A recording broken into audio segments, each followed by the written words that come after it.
Salut à toi, bienvenue dans cette nouvelle PAQ. Aujourd'hui, je vais te parler des déplacements au tennis de table.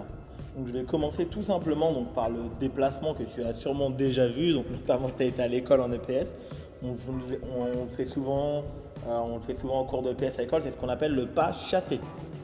Donc au niveau de ta position au tennis de table, donc là peut-être qu'à l'école tu as vu, hop, voilà, je te montre, on fait des pas chassés comme ça sur le côté. Donc au tennis de table ça va être légèrement différent, mais c'est le même principe. Donc là par contre je vais mettre ce poids du corps vers l'avant au tennis de table, très important pour bien se déplacer, les épaules légèrement vers l'avant, la raquette qui est en haut, donc ça c'est ce qu'on appelle la position d'attente, je suis devant ma zone revers. Donc pour exécuter un pas chassé, à chaque fois je vais devoir pousser sur ma jambe gauche pour aller vers la droite et sur ma jambe droite pour aller vers la gauche à chaque fois. Hop. J'effectue un pas chassé, donc contrairement à peut-être que tu connais, donc là tu vois bien je suis vers l'avant, les pieds ne se touchent pas, donc ça c'est important, parce qu'au tennis de table, on va essayer de garder un maximum les pieds en contact avec le sol, donc on va même faire frôler les pieds au sol à chaque fois, hop. Donc on doit entendre des petits bruits de frottement, lorsqu'on fait des bons pas chassés on entend des petits bruits de frottement, on évite de faire des grands sauts à chaque fois, hop. On se désolidarise, donc on contracte un petit peu les abdos et on effectue ces pas chassés. Donc là-dessus, pour effectuer des pas chassés, donc il y a un échauffement qui est très très bien, donc c'est ce qu'on appelle le jeu à blanc. Tout simplement, donc en même temps qu'on va exécuter des pas chassés, on va réaliser des gestes techniques. Donc ça c'est un très bon échauffement, donc tu peux faire des séries de 45 secondes et une minute, avec 45 secondes de repos entre chaque balle. Par exemple, j'imagine ma première séquence, donc par exemple une balle dans mon plein coup droit, une deuxième balle au milieu de table, une troisième balle en revers et on revient en plein coup droit. Donc là, au lieu de juste réaliser mes pas chassés comme je viens de te le montrer, donc le jeu à blanc, donc je vais mimer le geste, donc tout simplement de mon coup droit en effectuant la séquence. C'est parti.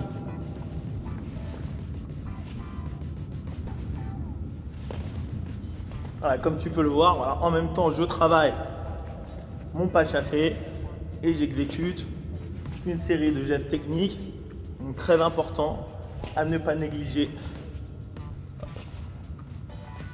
au fur et à mesure. Donc ça t'apprend à te positionner, on travaille la jambe, on travaille les jambes, la force physique, on travaille la position d'attente, on travaille en même temps la technique. Donc c'est vraiment un excellent exercice, comme j'ai dit, tu peux le travailler par séquence, donc 45 secondes de repos. J'ai déjà défini une nouvelle séquence, par exemple un coup droit, un revers. Donc là, par exemple, ce seront des grands déplacements. On ne repasse pas par le milieu, donc ça c'est à toi de voir, et ainsi de suite. Donc le deuxième déplacement qu'on va voir maintenant, c'est ce qu'on appelle le pas croisé. Donc c'est lorsque ma jambe gauche va passer devant ma jambe droite. Donc il intervient principalement, soit lorsque l'on est très loin de la table, donc un petit peu à mi-distance, pour la simple et bonne raison, c'est lorsqu'on va aller chercher une balle qui est très très loin de nous. Donc c'est le pas croisé. Donc lorsque je suis en position du pivot, donc je rappelle, le pivot c'est lorsque je viens jouer la balle dans mon revers avec mon coup droit et que la balle elle va aller justement dans mon plein coup droit par la suite. Donc là pour aller toucher la balle, donc j'ai deux solutions, soit effectuer ce fameux pas croisé, donc ma jambe gauche va passer devant ma jambe droite, donc ce qui va me permettre de couper la trajectoire de la balle donc le plus tôt possible pour éviter que l'adversaire ne marque le point. Couper.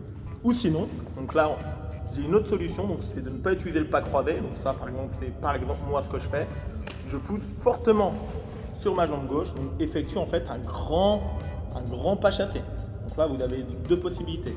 Effectivement j'ai dit, on utilise évidemment le pas croisé énormément quand on est loin de la table, puisque la balle elle est beaucoup plus loin que lorsqu'on est près de la table. Donc souvent, lorsque la balle est loin, on est également amené à utiliser ce pas croisé. Le troisième pas dont je vais te parler, c'est ce qu'on appelle en fait simplement une fente.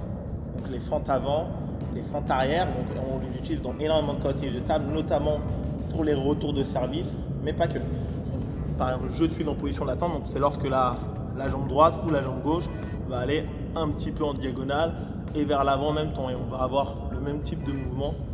Donc, pour jouer une balle courte, par exemple une fente vers l'avant, pour jouer une balle sur le côté, par exemple de la table. Alors, on va retrouver énormément ces fentes si par exemple tu es défenseur ou si tu souhaites défendre. Les défenseurs, énormément de fentes, par exemple pour défendre sur la jambe droite, pour défendre en coup droit, ou bien sûr une fente vers l'arrière pour défendre côté revers. Hop.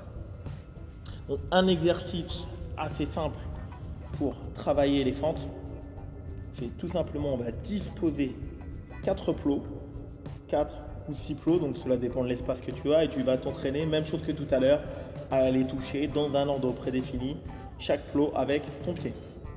Allez, je te montre ça tout de suite. Donc là, j'ai disposé 5 cibles sur le sol, donc là je vais effectuer. Donc, ce qui est bien également sur ce type d'exercice, là on fait véritablement un travail des jambes. Donc là on va travailler les fentes, mais également les déplacements latéraux, les petits déplacements. Donc on travaille l'explosivité, le dynamisme, la tonicité des jambes. Ce qui est bien, c'est sur ta séquence de 45 secondes, 1 minute, c'est de le faire en tapping ou tipping. Donc ça dépend. Donc, tout simplement, je te montre, c'est entre chaque élan pour toucher un plot ou une cible. Donc je vais tout simplement effectuer. Voilà, donc je me mets en position d'attente. Tu as vu, j'ai la raquette à la main et je vais tout simplement tapoter le sol. Donc ça, avec l'avant de mes pieds. Donc je mets vraiment le poids du corps vers l'avant. Là, tu peux pas bien le voir, mais là, mes talons ils sont un petit peu décollés. Hein, donc je tombe presque vers l'avant. Donc je vais te montrer. Donc là, j'ai défini. Tout simplement, je vais faire le tour du cadran. Pour l'instant, je commence avec un schéma assez simple.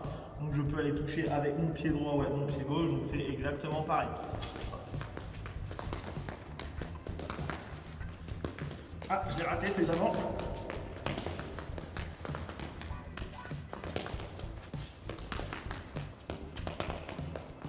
Ah, mais très tonique. Ah, j'ai oublié, tu vois. On garde la raquette devant, haute. On prend une bonne habitude. On essaye de regarder loin au fur et à mesure. On améliore la séquence. Là maintenant, ça commence à être pas mal. J'ai la main qui est haute devant. Et à chaque fois, je vais toucher avec le pied qui va bien. Donc une fois que j'ai fini, je prends mon temps de repos. Donc si j'ai fait 45 secondes de travail, je fais 45 secondes de repos et ensuite je recommence.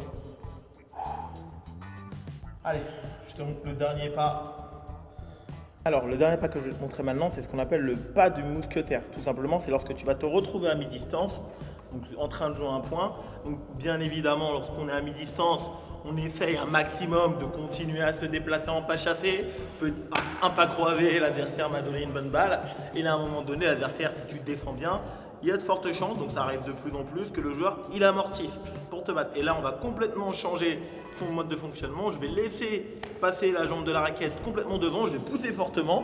Et donc, du coup, hop, pour essayer d'arriver le plus rapidement possible à la table. Bien évidemment, le joueur a amorti. Donc, plus il amortit correctement, donc la balle, on va essayer de lui éviter le deuxième rebond sur la table. S'il amortit un peu moins bien, la balle elle va être un peu plus longue. Donc, du coup, hop, je vais me jeter à la table. Et l'objectif, c'est d'essayer de rejouer la balle lorsqu'elle est encore au-dessus du niveau de la table. C'est ça qui te permettra de reprendre véritablement l'initiative. Donc il y a énormément de points qui sont gagnés de cette façon-là parce que l'adversaire n'amortit pas assez bien, le joueur revient correctement à la table et du coup on a l'opportunité pour reprendre l'initiative de façon assez cohérente. Et même si on ne gagne pas le point dessus, et là pour le coup derrière je me repositionne et voire même j'essaie, c'est moi pour le coup qui repasse en face d'attaque et le joueur en face de défense jusqu'à ce que l'un de nous deux perde le point. Donc vraiment très important, je suis à mi-distance, hop, je me bagarre comme je peux et à un moment donné le joueur va amortir, donc là je vais pousser évidemment le plus fortement possible. Mon objectif c'est d'arriver avant que la balle parte en dessous de la table parce qu'à ce moment-là je serai obligé de jouer la balle à raquette ouverte, hein, de redonner une trajectoire bombée à la balle et là effectivement donc pour moi beaucoup plus de difficultés pour trouver un angle qui vienne de l'adversaire, reprendre l'initiative derrière, etc., etc. Donc j'espère que cette vidéo t'a plu. Mets-moi un énorme like, abonne-toi si ce n'est pas encore fait, je t'ai mis le lien dans la description pour les vidéos bonus. Je te dis bon entraînement et ciao.